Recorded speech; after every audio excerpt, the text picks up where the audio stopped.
میرے انتہائی قابل صد احترام محترم و مکرم معزز سامعین حضرات، اسلامی تقویم کا 8واں مہینہ شعبان کا مہینہ ہے۔ اسے شعبان المعظم بھی کہا جاتا ہے، اور پھر اسی مہینہ کو سرکار دو عالم صلی اللہ علیہ وسلم کی طرف بھی منسوب کیا جاتا ہے۔ چنانچہ اس سلسلہ میں ایک قول یہ ہے کہ سرکار دو عالم صلی اللہ علیہ وسلم نے ایک موقع پر ارشاد فرمایا کہ رمضان کا مہینہ اللہ کا مہینہ ہے اور شعبان کا مہینہ میرا مہینہ ہے۔ تو اسی لیے میں نے عرض کیا کہ اقوال کے ضعف کی بنا پر اسے آپ صلی اللہ علیہ وسلم کی طرف منسوب کیا جاتا ہے۔ یہ ایک متبرک مہینہ ہے، اس کی برکتیں بے شمار ہیں، اور اس مہینہ میں مسلمان نفلی روزے رکھتے ہیں۔ ویسے بھی شعبان کے مہینہ میں زیادہ سے زیادہ روزے رکھنا مستحب ہے۔ لفظ شعبان لغت کے اعتبار سے شعبن سے بنا ہے۔ شعب کا معنی کیا ہے؟ شعب کہتے ہیں پھیلنے کو، کسی چیز کا پھیلاؤ، کسی چیز کا پھیلاؤ شعب۔ ہاں جی، تو چونکہ اس مہینہ میں رمضان المبارک کے لیے خوب بھلائی پھیلتی ہے، خیریں پھیلتی ہیں، اسی لیے اس مہینہ کا نام شعبان رکھا گیا۔ اس مہینہ کے اندر کچھ عبادات بھی ہیں جن کا میں بھی تذکرہ کروں گا، نفلی روزے کثرت کے ساتھ۔ سرکار دو عالم صلی اللہ علیہ وسلم کی عادت شریفہ یہ تھی کہ آپ ہر مہینہ کے 3 روزے رکھا کرتے تھے، 13، 14، 15، جسے ایام بیض کہتے ہیں۔ لیکن کبھی ایسا ہوتا تھا کہ اسفار کی وجہ سے وہ روزے رہ بھی جاتے تھے، کبھی سفر پر تشریف لے گئے، کبھی باہر چلے گئے، وہ روزے رہ گئے۔ پورے سال میں وہ روزے بعض اوقات اکٹھے ہوتے رہتے تھے، تو آپ شعبان میں وہ جو ہر مہینے کے 3 روزے تھے ان کو اس مہینے کے اندر ترتیب سے پورا کر لیا کرتے تھے۔ چنانچہ نفلی روزے پھر اس مہینہ میں دوسری چیز جو ہے وہ ہے شب براءت۔ انشاءاللہ تعالی شب براءت کے موضوع پر میں آئندہ خطبہ میں اپنی معروضات عرض کروں گا۔ میں نے عرض کیا کہ آپ صلی اللہ علیہ وسلم اس ماہ مبارک میں روزے رکھا کرتے تھے۔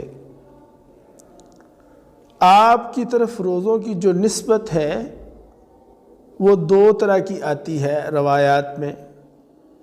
ایک روایت میں یہ آتا ہے کہ آپ پورا مہینہ روزے رکھا کرتے تھے، اور پھر ایک روایت یہ بھی ہے کہ اکثر مہینہ آپ صلی اللہ علیہ وسلم روزے رکھا کرتے تھے۔ یہاں پر فائدے کے طور پر یہ بات سمجھ لیں کہ روایات میں یہ بھی آتا ہے کہ آپ صلی اللہ علیہ وسلم نے شعبان کے نصف آخر میں روزہ رکھنے سے منع فرمایا، یعنی کوئی شخص شعبان کے آخری دنوں میں روزے نہ رکھے، اس سے منع فرمایا۔ اب یہ دونوں احادیث میں بظاہر تعارض ہے۔ ایک طرف تو یہ فرمایا جا رہا ہے کہ آپ پورا مہینہ روزے رکھا کرتے تھے، اور ایک طرف یہ بھی آ گیا کہ آپ نے منع بھی فرمایا۔ علماء نے اس میں تطبیق دی ہے۔ میں آپ کو وہ تطبیق سمجھانے سے پہلے یہ عرض کر دوں کہ روزہ رکھنے کی وجہ سے جو نقاہت، کمزوری اور ضعف پیدا ہوتا ہے، سرکار دو عالم صلی اللہ علیہ وسلم کو وہ نہیں ہوتا تھا۔ یہ آپ کا معجزہ تھا۔ روزہ رکھنے سے آپ صلی اللہ علیہ وسلم کی طبیعت کے اندر نقاہت نہیں پیدا ہوتی تھی، بھوک پیاس کی شدت نہیں ہوتی تھی۔ یہ معجزہ ہے۔ ہماری ہو جاتی ہے۔ اس لیے سرکار دو عالم صلی اللہ علیہ وسلم پورا مہینہ روزہ رکھا کرتے تھے، یا اکثر مہینہ شعبان کا۔ لیکن یہ جو منع ہے، علماء نے لکھا کہ یہ جو روکا گیا ہے، یہ روک ان لوگوں کے حق میں ہے جو ضعیف ہیں، بیمار ہیں، یا جن کو روزہ رکھنے سے کمزوری ہوتی ہے، کہ ضعفاء جو ہیں وہ شعبان کے آخر میں روزے نہ رکھیں، تاکہ ان میں کمزوری نہ پیدا ہو، ضعف نہ پیدا ہو۔ لہٰذا اگر کوئی شخص ایسا ہے کہ اس کو روزہ رکھنے کی وجہ سے ضعف نہیں ہوتا، اس کے قوا مضبوط ہیں، جوان آدمی ہے، ہمت والا ہے، وہ پورا مہینہ بھی رکھ لے تو کوئی نہیں، علماء نے اجازت دی ہے۔ لیکن عام طور پر یہی ہے کہ ہمیں یہ چاہیے کہ پہلا نصف شعبان کا جو ہے اس میں ہم روزے رکھیں، دوسرے نصف میں رکھ لیں، چھوڑ لیں، اور آخر میں جا کے 2-4 روزے جو ہیں وہ نہ رکھیں، تاکہ رمضان کے لیے ہماری طبیعت میں نشاط پیدا ہو۔ تو بہرحال سرکار دو عالم صلی اللہ علیہ وسلم اس ماہ معظم میں روزے فرمایا کرتے تھے۔ اس سلسلہ میں 2-3 روایات بھی آپ کی خدمت میں عرض کر دیتا ہوں۔ چنانچہ صحیح بخاری، صحیح مسلم، سیدہ عائشہ صدیقہ رضی اللہ تعالی عنہ ام المومنین راویہ ہیں، فرماتی ہیں ما رأیت رسول اللہ صلی اللہ علیہ وسلم استکمل صیام شہر قط الا رمضان وما رأیتہ فی شہر اکثر منہ صیاما فی شعبان۔ ما رأیت رسول اللہ صلی اللہ علیہ وسلم، میں نے کبھی نہیں دیکھا کہ رسول اللہ صلی اللہ علیہ وسلم نے پورے اہتمام کے ساتھ رمضان المبارک کے علاوہ کسی پورے مہینے کے روزے رکھے ہوں۔ اور فرماتی ہیں وَمَا رَأَيْتُ فِي شَهْرٍ أَكْثَرَ مِنْهُ صِيَامًا فِي شَعْبَانَ، اور میں نے نہیں دیکھا کہ آپ صلی اللہ علیہ وسلم کسی دوسرے مہینے میں شعبان سے زیادہ نفلی روزے رکھتے ہوں۔ اس روایت سے معلوم ہو گیا کہ آپ صلی اللہ علیہ وسلم شعبان میں روزے کثرت سے رکھا کرتے تھے۔ ام المومنین سیدہ عائشہ صدیقہ رضی اللہ تعالیٰ عنہ فرماتی ہیں میں نے آپ صلی اللہ علیہ وسلم کی زندگی کا جائزہ لیا، صحابہ اکرام، صحابیات آپ صلی اللہ علیہ وسلم کے فالورز تھے، وہ آپ کو فالو کرتے تھے، وہ جائزہ لیتے تھے، وہ صرف حکم پر نہیں چلتے تھے بلکہ منشا کے مطابق چلتے تھے۔ چنانچہ فرماتی ہیں کہ میں نے جب جائزہ لیا تو میں اس نتیجہ پر پہنچی کہ جتنے کثرت سے روزے آپ شعبان میں رکھا کرتے تھے کسی اور مہینہ میں نہیں رکھتے تھے۔ اور فرمایا کہ جب میں نے جائزہ لیا تو میں اس نتیجے پر پہنچی کہ رمضان کے علاوہ اگر کسی مہینے میں روزوں کا اہتمام ہوتا تھا تو وہ مہینہ شعبان تھا۔ اسی طرح ایک اور روایت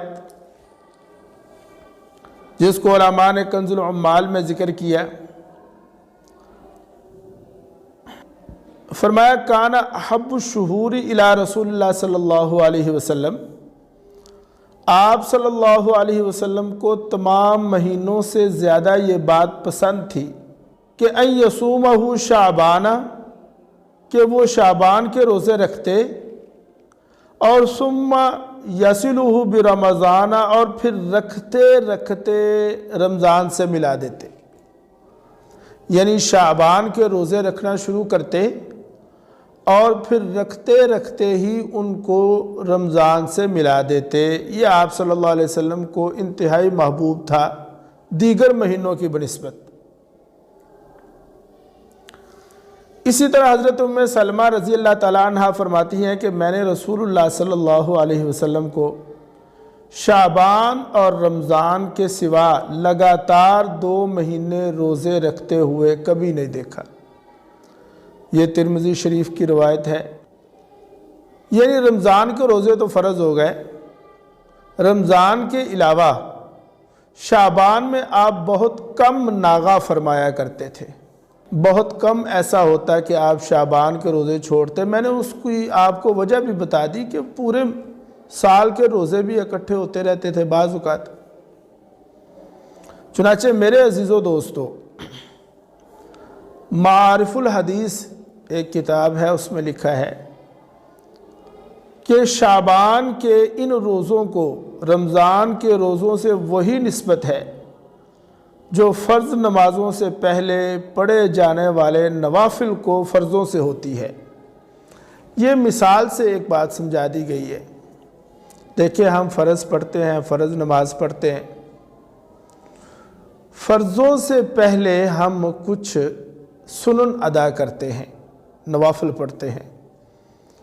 مثلا ظہر کی نماز سے پہلے، یا ابھی ہم جمعہ کے 2 فرض پڑھیں گے، اس سے پہلے ہم نے 4 سنتیں پڑھ لیں، ظہر سے پہلے 4 سنتے ہیں، فجر سے پہلے 2 سنتے ہیں۔ مطلب یہ کہ جیسے فرضوں سے پہلے سنن ادا کی جاتی ہیں، جو فرضوں سے پہلے سنن اور نوافل کی حیثیت ہے، وہی رمضان کے روزوں سے پہلے شعبان کے روزوں کی اہمیت اور حیثیت ہے۔ علماء نے ماہ شعبان میں روزے کی کئی حکمتیں بھی ذکر کی ہیں، وہ بھی میں عرض کر دیتا ہوں۔ سرکار دو عالم صلی اللہ علیہ وسلم جو شعبان میں روزے فرمایا کرتے تھے، رکھتے تھے، اس کے کئی اسباب اور کئی حکمتیں ہیں۔ ان میں 2-4 میں آپ کی خدمت میں عرض کر دیتا ہوں۔ نمبر 1، شعبان کے روزے دراصل رمضان کی تعظیم اور روحانی تیاری ہوا کرتی تھی، یعنی شعبان کے روزے رکھ کر آپ رمضان کی تیاری فرماتے تھے۔ آپ نوٹ کریں گے اس بات کو انشاءاللہ۔ چنانچہ حضرت انس رضی اللہ تعالیٰ عنہ روایت کرتے ہیں کہ رسول اللہ صلی اللہ علیہ وسلم سے پوچھا گیا، سوال کیا گیا، اور اس کو ترمذی شریف میں باب فضل الصدقہ میں ذکر کیا گیا کہ ای الصوم افضل بعد رمضان۔ حضرات صحابہ کرام دراصل نیکی کرنے کے بہانے ڈھونڈتے تھے، ہم نیکی نہ کرنے کے بہانے ڈھونڈتے ہیں۔ میرے کپڑے ناپاک ہیں، ہاں سردی بہت ہے جی، کبھی کوئی کہہ دیتا ہے جی وقت نہیں ہے، یعنی ہم نہ کرنے کے بہانے ڈھونڈتے ہیں، جبکہ صحابہ کرام جو تھے ان کی ویلیوز یہ تھیں کہ وہ نیکی کرنے کے بہانے ڈھونڈتے تھے۔ یا رسول اللہ، فلانے سے میں تیر اچھا چلا لیتا ہوں، یا رسول اللہ اگر میں فلانے کو کشتی میں بچھاڑ دوں تو کیا مجھے جہاد میں جانے کی اجازت ملے گی؟ اسی طرح پوچھا گیا کہ یا رسول اللہ رمضان کے روزے تو ہم رکھتے ہیں، رمضان کے علاوہ اور کس مہینہ کے روزے افضل ہیں؟ تو کیا فرمایا؟ فرمایا شعبان لتعظیم رمضان۔ آپ نوٹ کریں گے اس بات کو، کیا فرمایا؟ فرمایا شعبان لتعظیم رمضان، کہ شعبان اس لیے کہ رمضان کی تعظیم، کہ رمضان کی عظمت، رمضان المبارک کے مہینے کا رعب، دبدبہ، وہ کیا ہے کہ شعبان سے ہی اس کی عظمت، اس کی تعظیم ہمارے ذہن و دماغ میں آ جانی چاہیے، بیٹھ جانی چاہیے، تاکہ ہم روحانی طور پر تیار ہو سکے، تاکہ ہم رمضان کی برکتوں کو انشاءاللہ تعالیٰ ابھی قریب ہے، آنے والا ہے، بالکل رمضان قریب پہنچ گیا، مہمان ہے، آ رہا ہے، تو میرے عزیزو دوستو تاکہ ہم مستعد ہو سکیں، اس کی تیاری کر سکیں۔ لا الہ الا اللہ۔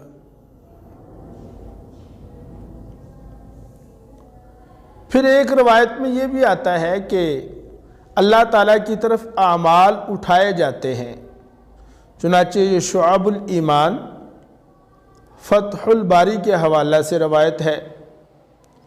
حضرت اسامہ بن زید رضی اللہ تعالیٰ عنہ سے مروی ہے کہ رسول اللہ صلی اللہ علیہ وسلم نے ارشاد فرمایا، شعبان کا مہینہ رجب اور رمضان کے درمیان کا مہینہ ہے، لوگ اس کی فضیلت سے غافل ہیں۔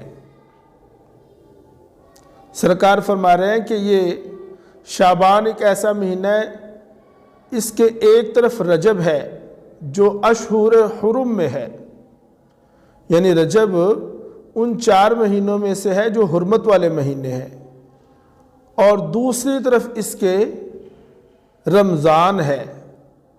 ایک طرف رجب، ایک طرف رمضان، درمیان میں شعبان۔ فرمایا لوگو تم اس شعبان کی فضیلت اور اہمیت سے غافل ہو، تم اس سے غفلت میں پڑے ہوئے ہو، حالانکہ اس مہینہ میں بندوں کے اعمال اللہ کی جانب اٹھائے جاتے ہیں اور تم غافل ہو۔ اور سرکار کیا فرما رہے ہیں، مجھے کیا پسند ہے کہ میں اس بات کو پسند کرتا ہوں کہ میرے عمل بارگاہ الہی میں اس حال میں پیش ہوں کہ میں روزہ دار ہوں۔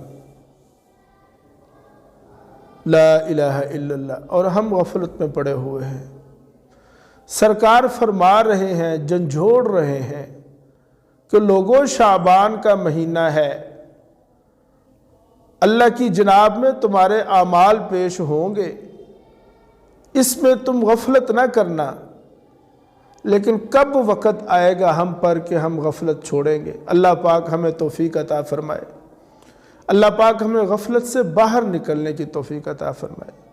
اللہ تعالی ہم سب کو، مجھ کو اور آپ کو پوری مستعدی کے ساتھ عبادات میں جی لگا کر اللہ کو راضی کرنے کی توفیق عطا فرمائے۔ تو اس روایت سے معلوم ہو گیا کہ اعمال اٹھائے جاتے ہیں اللہ تعالیٰ کی طرف۔ تو اس طرح میرے دوستو اس اعتبار سے پھر شعبان کی اہمیت اور عظمت دو چند ہو جائے گی۔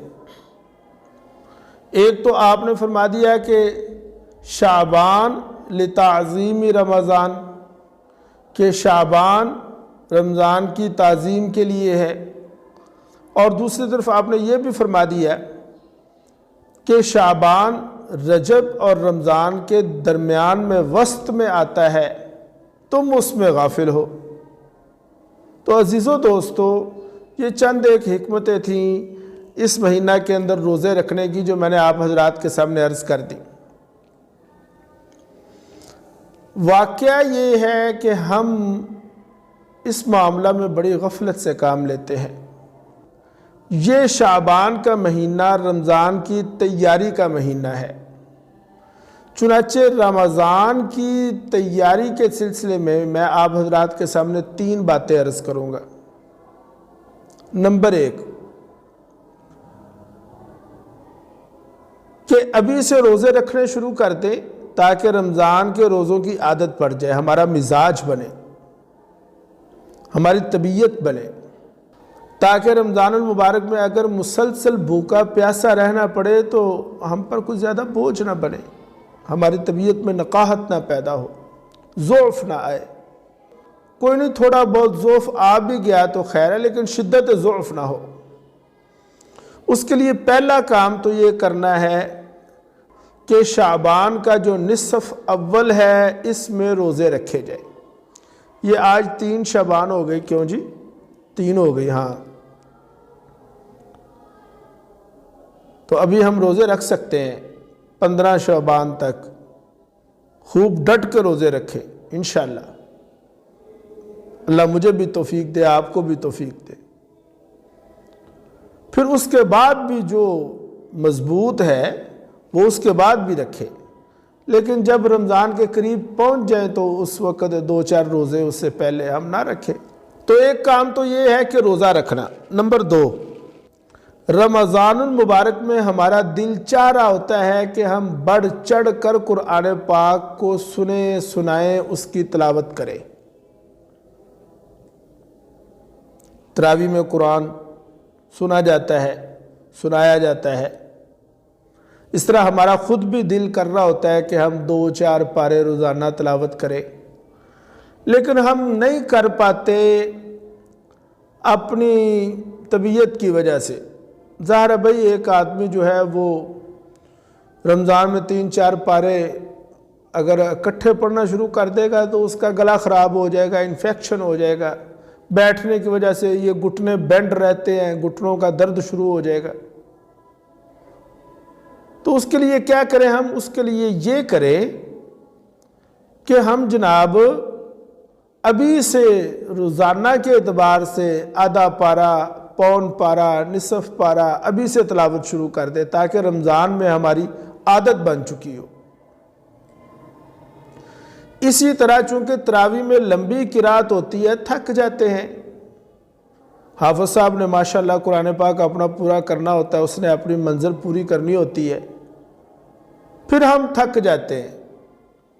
پھر شروع میں 1-2-3 روزے تک تو جذبہ رہتا ہے، پھر آہستہ آہستہ ماند پڑتا جاتا ہے۔ اس کی وجہ یہی ہوتی ہے کہ ہم تھک جاتے ہیں، اور کوئی وجہ نہیں ہو سکتی۔ میں نہیں سمجھتا، میرا حسن ظن ہے کہ مسلمان کی اور تو کوئی وجہ نہیں ہو سکتی، بس بظاہر یہی معلوم ہوتا ہے کہ ہم تھک جاتے ہیں، جذبہ جو ہے وہ کم پڑنا شروع ہو جاتا ہے۔ تو ابھی سے ہم نوافل میں قرات کو لمبا کرنا شروع کر دیں، تاکہ ہمارا اگر قیام رمضان کی تراویح میں طویل ہو جائے تو ہماری طبیعت پر بوجھ نہ بنے۔ تو میں نے عرض کیا دوسرا کام یہ کرنا ہے کہ روزانہ ابھی سے قرآن پاک کی تلاوت کرنی شروع کر دیں، آہستہ آہستہ روزانہ ایک رکوع بڑھاتے چلے جائیں۔ نوافل کے اندر قیام کو طویل کرنا شروع کر دیں تاکہ تراویح میں آسانی ہو۔ اور تیسرا کام ہم نے رمضان کی تیاری کے سلسلہ میں یہ کرنا ہے بھائی دوستو، کہ ہم اپنے پورے رمضان کے مہینے کا ابھی سے شیڈول بنائیں۔ اتنے بجے اٹھنا ہے، اتنے بجے سونا ہے، اتنے بجے اٹھنا ہے، اتنے بجے سونا ہے، اتنی دیر تلاوت کرنی ہے، اتنے دیر نوافل پڑھنے ہیں، صلاۃ التسبیح پڑھنی ہے، یہ سارے کام کرنے ہیں ہم نے۔ اس کا ایک شیڈول، اس کا ایک چارٹ بنائیں، فزیکلی بنائیں کہ اس دفعہ ہم نے رمضان المبارک میں یہ کام کرنے ہیں نیکی کے، اور اس کا سارا جو شیڈول ہم بنا رہے ہیں کہ کتنی تلاوت کرنی ہے، کتنے نوافل پڑھنے ہیں، تہجد پڑھنی ہے، اشراق، چاشت، انشاءاللہ تعالی یہ جو کام ہم نے کرنے ہیں اس کی ابھی سے تیاری شروع کر دیں۔ ابھی سے اس کے لیے اپنے آپ کو مستعد کرنا شروع کر دیں۔ دکان کتنی دیر کھولنی ہے، کتنے بجے اسے وائنڈ اپ کرنا ہے، اپنے کاروبار کو کتنے بجے کلوز کرنا ہے، یہ ابھی سے اس کا شیڈول بنائیں۔ بھائی عزیزو دوستو، رمضان المبارک اللہ کا مہینہ ہے، روزے کی جزا اللہ ہی دیتا ہے۔ فرمایا الصوم لی، روزہ میرے لیے ہے، وَأَنَا أَجْزِي بھی، اور اس کی جزا بھی میں دیتا ہوں۔ علماء نے لکھا دیگر عبادات کا اجر اور ثواب تو فرشتے لکھتے ہیں، لیکن روزہ کا اجر اور ثواب اتنا زیادہ فرشتے لکھ ہی نہیں سکتے۔ اپنی مرضی سے اپنی شان، اپنی رحمت کے مطابق عطا فرماتا ہے، تو وہ ثواب حاصل کرنا ہمارے لیے کیسے آسان ہو جائے، اس کے لیے فرمایا کہ غفلت کو چھوڑ دو اور شعبان میں اس کی تیاری کرو۔ تو یہ چند باتیں میں نے آپ کی خدمت میں عرض کر دی۔ شعبان کے مہینہ میں ایک رات آتی ہے جسے شب برأت کہتے ہیں۔